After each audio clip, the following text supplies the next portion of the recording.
இன்றைக்கு பொதுக்காலத்தின் 25ஆம் வாரம் செப்டம்பர் மாதம் சனிக்கிழமை 28ஆம் தேதி.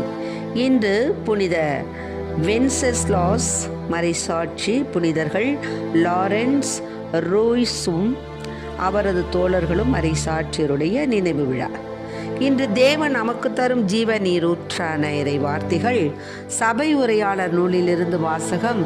இயல் 11 இறை வார்த்தைகள் 9 மற்றுமாக இயல் 12 இறை வார்த்தைகள் 8. இளையோரே, இளமை பருவம் மகிழ்ச்சியோடு இருப்பதற்கே இளமையின் நாட்களில் உள்ள களிப்புடன் இருங்கள்.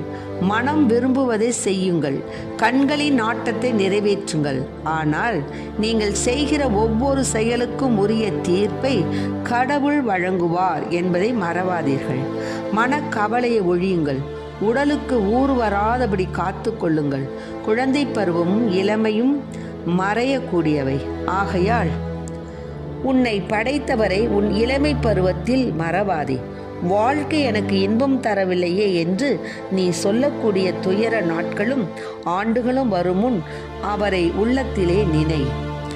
அதாவது கதிரவன், பகலொளி, நிலா, விண்மீன்கள் ஆகியவை உனக்கு மங்களாய் தெரியும் முன்னும், மழைக்கு பின் மேகங்கள் இருண்டு வருவது போல தோன்றும் முன்னும், வீட்டுக்காவலர் நடுக்கம் கொள்ள வலியோர் தளர்வுறு முன்னும், அரைப்போர் மிக சிலராகி தம் வேலையை நிறுத்தி கொள்ள பலகனி வழியாக பார்ப்போர் ஒளி இழந்து போகும் முன்னும், தெரு சந்தடி கேளாவண்ணம் கதவுகள் அடைத்து கொள்ள சிட்டுக்குருவியின் கீச்சொலியும் உறக்கத்தை கலைக்க இன்னிசை கருவி இசைக்கும் மகளிர் அனைவரும் ஓய்ந்து போகும் முன்னும் உன்னை படைத்தவரை உள்ளத்தில் நினை.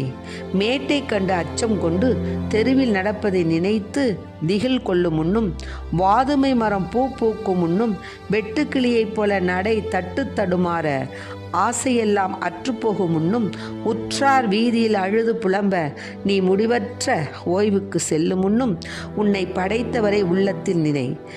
வெள்ளிக்கயிறு அருந்து பொன் விளக்கு கீழே விழுந்து உடைவதற்கு முன்னும், குளத்தருகில் குடம் உடைந்து நொறுங்க கிணற்றருகில் உருளை உடைந்து விழுமுன்னும், மண்ணினின்று வந்த உடல் மண்ணுக்கே திரும்பும் முன்னும், கடவுள் தந்த உயிர் அவரிடமே திரும்பும் முன்னும் உன்னை படைத்தவரை உள்ளத்தில் நினை. வீண், முற்றிலும் வீண் என்கிறார் சபை உரையாளர். எல்லாமே வீண். ஆண்டவரின் அருள்வாக்கு. இறைவா உமக்கு நன்றி. தாயாக அன்பு செய்யும்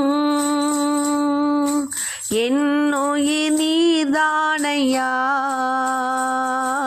சேயாக நம்பி வந்தோ வாழ்வில் ஒளியேற்றவா. தாயாக அன்பு செய்யும்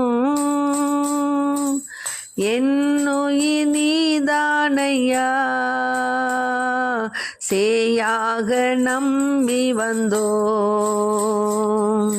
வாழ்வில் ஒளியேற்றவா. உன் அன்பு சாரலில் நனைந்தாலே போதும் சுகம் பல கடந்திடுவேன். உன் அன்பு சாரலில் நனைந்தாலே போதும் விண்வாசல் அடைந்திடுவேன். நான் என்றும் உன் சொந்தம் தானே, நீ என்னில் குடிகொள்ள நீவா. நான் என்றும் உன் சொந்தம் தானே, நீ என்னில் குடிகொள்ள நீவா. தாயாக அன்பு செய்யும் என்னுயிர் நீதானையா, சேயாக நம்பி வந்தோ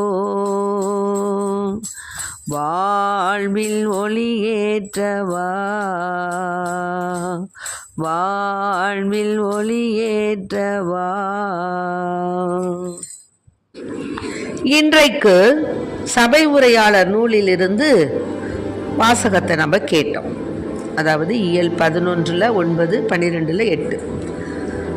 அதாவது இப்போ இளமையாக இருப்பவங்கள நீங்கள் மகிழ்ச்சியாக இருங்க, இளமை நாட்களில் நீங்கள் களிப்போடு இருங்க.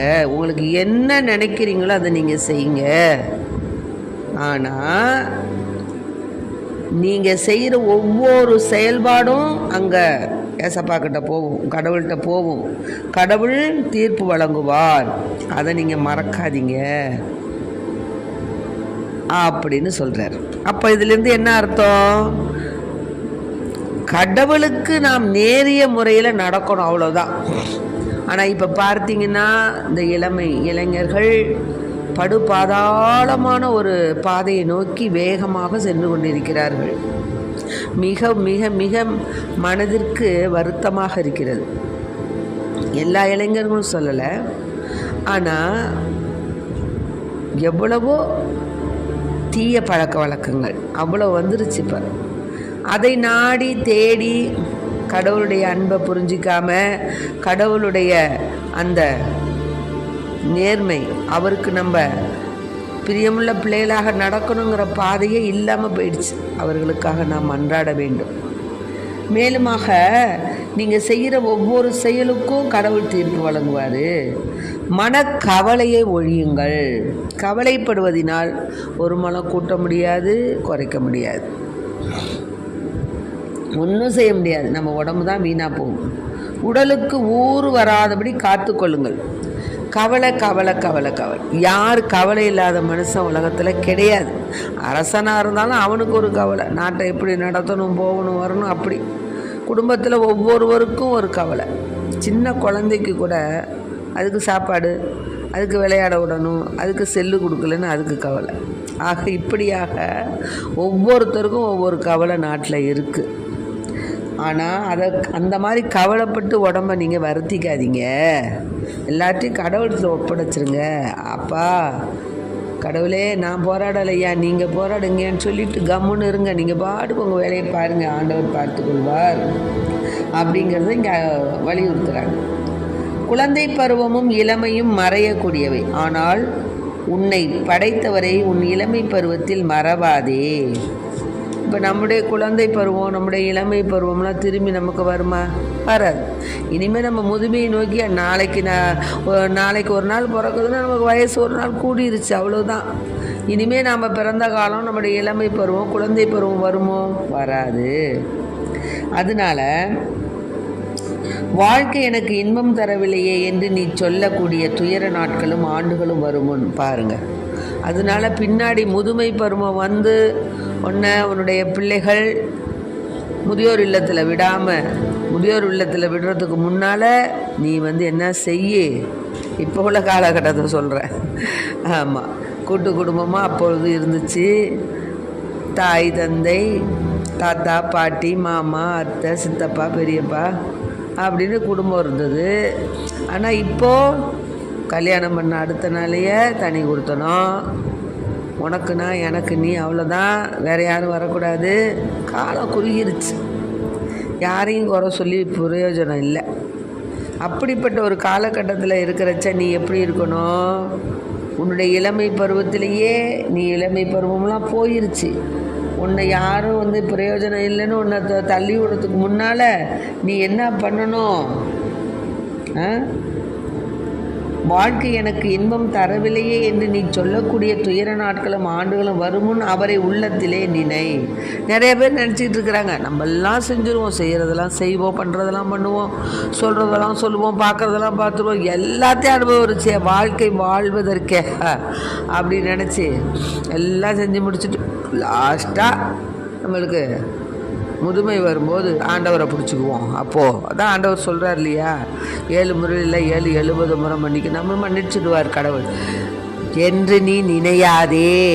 அப்படி நீ நினைச்சின்னா அவ்வளோதான், நீ பூஜ்யம். கடவுளை பயப்படணும். தெய்வ பயமே ஞானத்தின் தொடக்கம், அதை புரிஞ்சுக்க. அப்புறம் இன்னும் என்ன சொல்கிறாருன்னா, வீட்டுக்காவலர் நடுக்கம் கொள்ள வலியோர் தளர்வுறு முன்னும் அரைப்போர் மிக சிலராகி தம் வேலையை நிறுத்தி கொள்ள பலகணி வழியாக பார்ப்போர் ஒளி இழந்து போகும் முன்னும் தெருச்சந்தடி கேளாவண்ணம் கதவுகள் அடைத்து கொள்ள சிட்டுக்குருவின் கீச்சொலியும் உறக்கத்தை கலைக்க இன்னிசை கருவி இசைக்கும் மகளிர் அனைவரும் ஓய்ந்து போகும் முன்னும் உன்னை படைத்தவரை உள்ளத்தில் நினை. பாருங்க என்ன இங்கே சொல்கிறாங்க. இங்கே எல்லாம் ஆண்டவர் இன்று தேவ நமக்கு தரும் ஜீவ நீரூற்றான வார்த்தை என்ன தெரியுங்களா? எந்த காலமும் ஆண்டவரை இளமை பருவம் தான். இளமை பருவத்திலெல்லாம் விட்டுட்டு நம்ம பின்னாடி நினச்சிக்கலாம்னு நினைக்காத. காலங்கள் மாறும், கோலங்கள் மாறும், ஆனால் கடவுளின் அன்பு மாறாது. அதனால நீ எப்போவுமே ஆண்டவருடைய அன்பை பற்றிக்கொள். இதெல்லாம் நடக்கிறதுக்கு முன்னால் உன் உடம்பு தேஞ்சு எலும்பு கூடி குறுகி நீ வயசாகி போகிற காலத்துக்கு முன்னாலேயே நீ ஆண்டவரை பிடிச்சிக்கோ.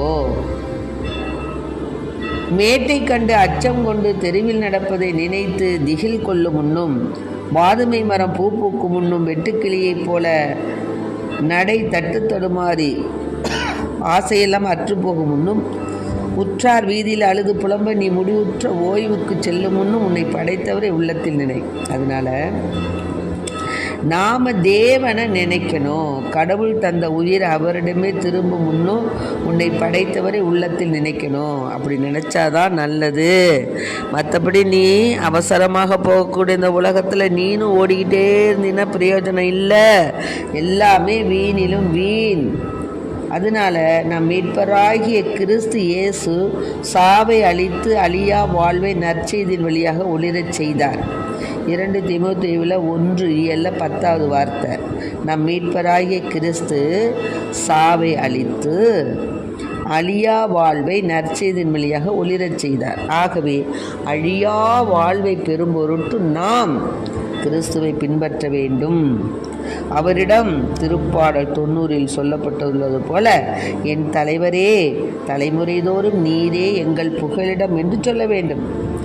அதனால தான் ஏசப்பா புனித லூக்கா எழுதி நற்செய்தியில் சொல்கிறார் 9:7 4வது வார்த்தை 43வது வார்த்தை என்ன சொல்கிறாருன்னா,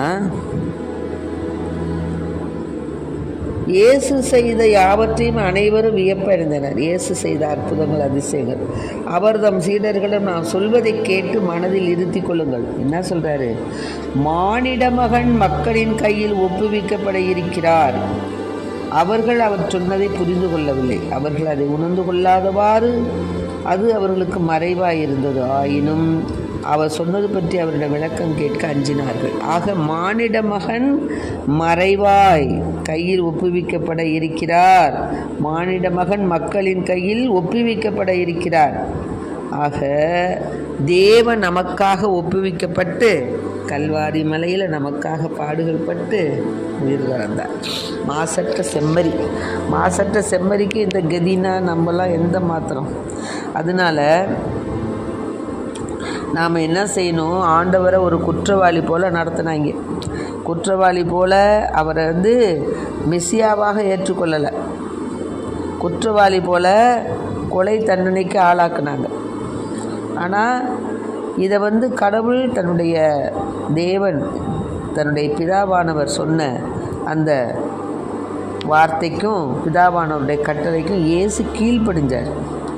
அதுபோல் நாமும் நம்மையே ஒருத்து எப்படி இயேசு தன்னையே நமக்கு பலியாக தந்து கடவுளின் அன்பை சிலுவையில் வெளிப்படுத்தினாரோ அது மாதிரி நாம் என்ன செய்யணும்? நம்மையே மெழுகுத்திரியை பார்த்தீங்களா, அதை பற்ற வச்சு அது தன்னையே உருக்கி கொள்ளும்.